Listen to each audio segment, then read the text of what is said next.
নংশ কায়দায় prime Asia বিশ্ববিদ্যালয়ের একজন শিক্ষার্থীকে হত্যা করা হয়েছে।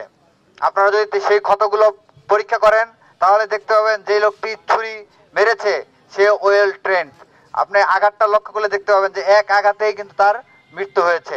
তো আমরা সরকারের প্রতি আহ্বান জানাবো যে জাহিদুল ইসলাম পারভেজকে কি টার্গেট কিলিং এর অংশ হিসেবে হত্যা করা হয়েছে কিনা সেটি সুষ্ঠুভাবে তদন্ত করতে হবে, তদন্ত করে দেখতে হবে। একই সাথে আমরা দেখেছি সিসিটিভি ফুটেজে দেখেছি বেশ কিছু খুনি আইডেন্টিফাই হয়েছে এবং এর মধ্যে 2 জন বৈষম্য বিরোধী ছাত্র আন্দোলনের পদধারী।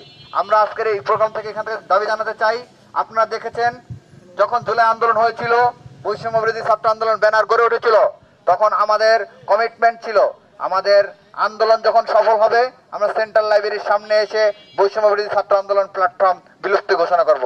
কিন্তু অত্যন্ত দুঃখজনক হলেও সত্য, 5 আগস্টের পর থেকে একদল কুচক্রী মহল এই প্ল্যাটফর্মকে ব্যবহার করে বিভিন্ন রাজনৈতিক স্বার্থ চরিতার্থ করার কাজে ব্যবহার করছে। আপনারা দেখেছেন জেলায় জেলায় কমিটির নামে বিভিন্ন জায়গায় এই বৈষম্য বিরোধী ছাত্র আন্দোলনে পদ বাণিজ্য হওয়ার সংবাদ আমরা পেয়েছি।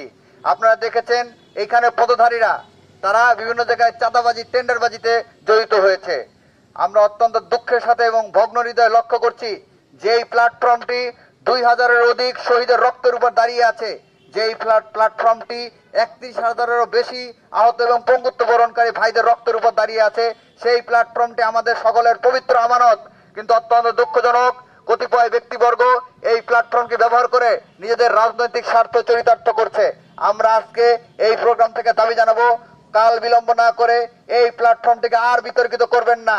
কাল বিলম্ব না করে দ্রুততম সময়ের মধ্যে প্ল্যাটফর্মটিকে বিলুপ্তি ঘোষণা করুন এবং সসম্মানে জুলাই অভ্যুত্থান যাতে আর কোনো বিতর্ক সৃষ্টি না হয়, বৈষম্য বিরোধী ছাত্র আন্দোলন থেকে আর কোনো যাতে বিতর্ক সৃষ্টি না হয়, এই নাম যাতে আর কোনোভাবে কলুষিত না হইতে পারে সেই দিকে সকলকে সজাগ এবং সুদৃষ্টি রাখার আহ্বান জানিয়ে এবং এই খুনিদের দৃষ্টান্তমূলক শাস্তির দাবি জানিয়ে, আপনারা দেখেছেন যে বিভিন্নভাবে গতকালকে থেকে যখন এই সংবাদটা এসেছে যে বৈষম্য বিরোধী ছাত্র আন্দোলনের নেতা পদধারী ব্যক্তি এই খুনের সাথে জড়িত, তখন থেকেই একদল স্বার্থান্বেষী মহল বারবার চেষ্টা করছে, বিভিন্ন ট্রায়াল চালানোর মাধ্যমে বলার চেষ্টা করেছে যে বৈষম্য বিরোধী ছাত্র আন্দোলনে কেউ এখানে জড়িত নয় এবং তাদের প্ল্যাটফর্ম থেকে এই পোস্ট পর্যন্ত দিয়েছে।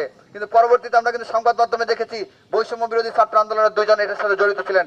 এর মানে এটাই প্রতীয়মান হয় কেউ নিজের ব্যক্তি স্বার্থকে চরিতার্থ করার জন্য এই 2000 শহীদের রক্তের উপর দাঁড়িয়ে থাকা প্ল্যাটফর্মকে ব্যবহার করছে। আমরা অবিলম্বে এই খুনিদেরকে যাতে কেউ পিছন থেকে বাঁচানোর চেষ্টা না করতে পারে সেই আহ্বান জানিয়ে, সুষ্ঠু তদন্তের মাধ্যমে তাদের বিচারের আহ্বান জানিয়ে এবং প্ল্যাটফর্মটিকে দ্রুততম সময়ের মধ্যে বিলুপ্ত ঘোষণার আহ্বান জানিয়ে আমার বক্তব্য এখানে শেষ করি। সবাইকে ধন্যবাদ।